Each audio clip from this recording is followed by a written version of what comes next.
here at the Jimmy Dore Show for a segment that we call Biden Interrupt Us.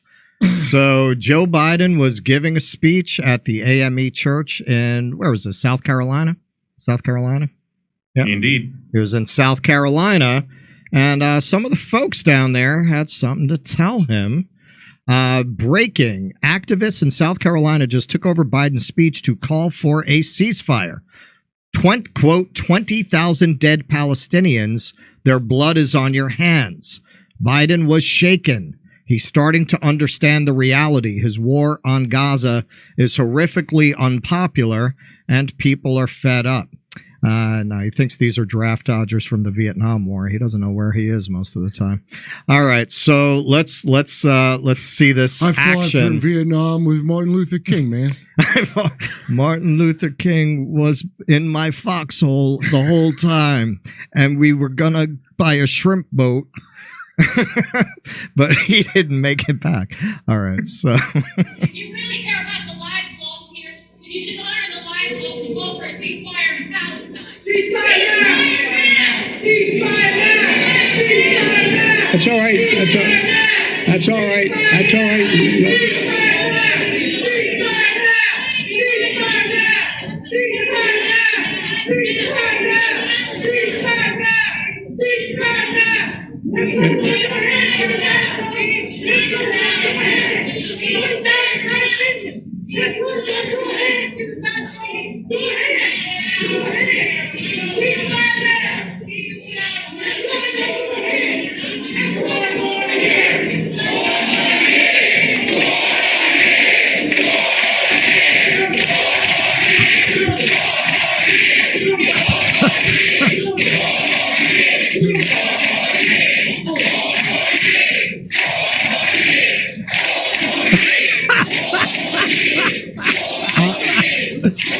Now I'd be confused too.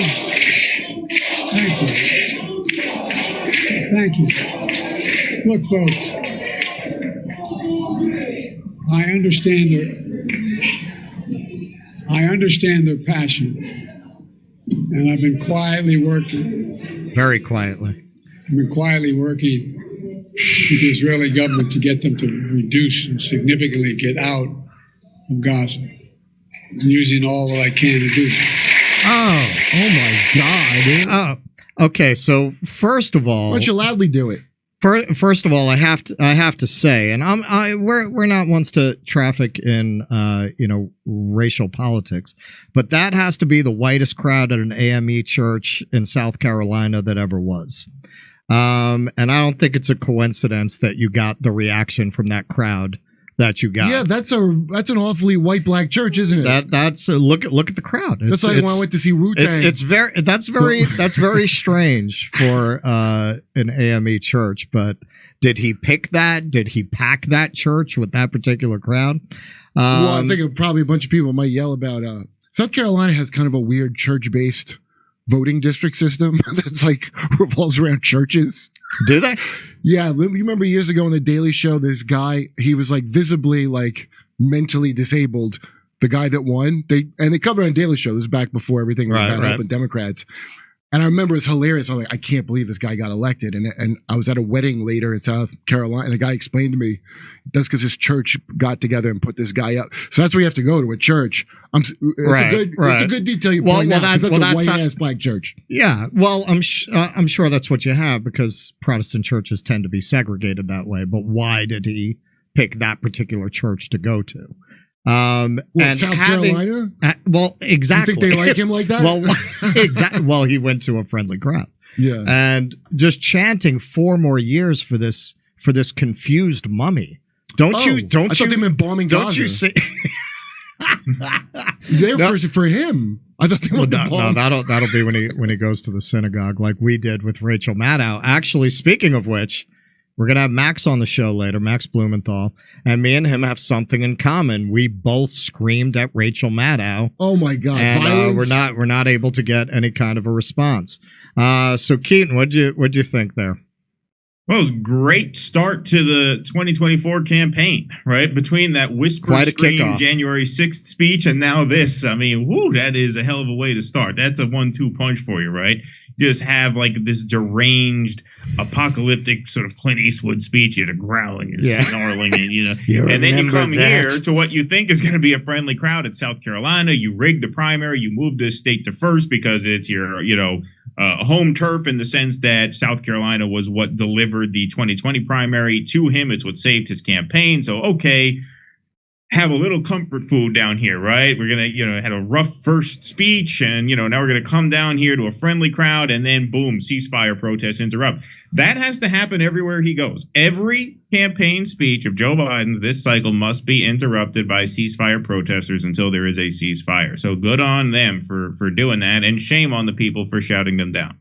Absolutely. We're going to have Jose Vega on the show during my tenure, and he's got a big announcement to make, but one of the things he's working on is, for any of you who don't know Jose Vega, you've probably seen his videos at AOC events. He's the one I actually went to the Rachel Maddow event with and coordinated that. He went viral a couple years back for the Ukraine war protest at an AOC town hall. Yeah. Right. So he is trying to encourage people in all 435 congressional districts to do what he does.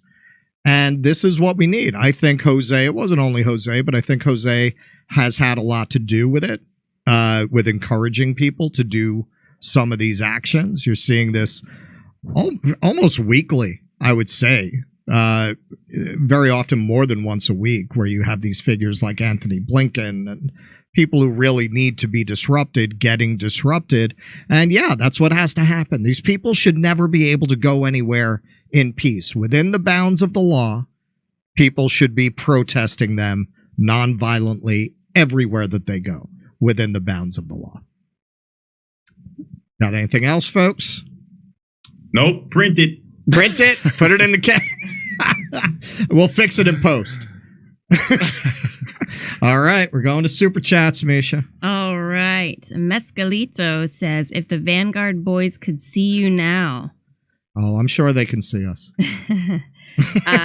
Tia Hanser. Jeff Daniels in the newsroom has a great scene talking about how America isn't the best country by any standard. Yeah, that was, what was the name of that show? The newsroom? The newsroom? We did that. Right. Jimmy played it. It's Aaron Sorkin. It's Aaron Sorkin. He's talking about just Republicans in that speech. That's during the Bush years. Not only is he was also saying something that like any person with half a brain would have come to that revelation 20 years prior to having seen that. Well, and not only that, he's making it a generational issue, as if his generation, they were awesome. And these kids today, it was a very, in retro, everyone got excited about it. But if you look at it in hindsight, it didn't age well. It's very get off my lawn kind of a speech. Back to me, I think. Back to you, sorry. Derek, no. Talk about the newsroom. Let's play it. Are you a fan? Oh, I never watched that, but I did, I will admit, do a scene for out of it for okay. Some stupid workshops. What, casting director workshops. You walked around some hallways talking. Derek. Enough about my failure at acting and casting workshops. Derek, Mussolini was executed at age 61. Thank you, Derek. So he had a good run. He had a good run before they hung him up by his heels from a lamppost. Sure. That's a good idea. Natalie Williams, restore Hardlens Media, YouBoob. Are they? Is Hardlens Media? Are they off of the YouTube right now? Keaton, he's still on, problems, but I think they'll be all right. Okay. SS. U.S. said, we're the greatest country in the world. Israel says, we're God's chosen people. Nazi Germany said, we're the master race. Thank you, SS. 007 Angelo. Biden left the kibbutz for cop funerals after saving his cat from Hawaii fire on October 7th, 65 years ago, while stumbling on the steps of Air Force One. Wow. Yes, thank you, 007. And back to Russ.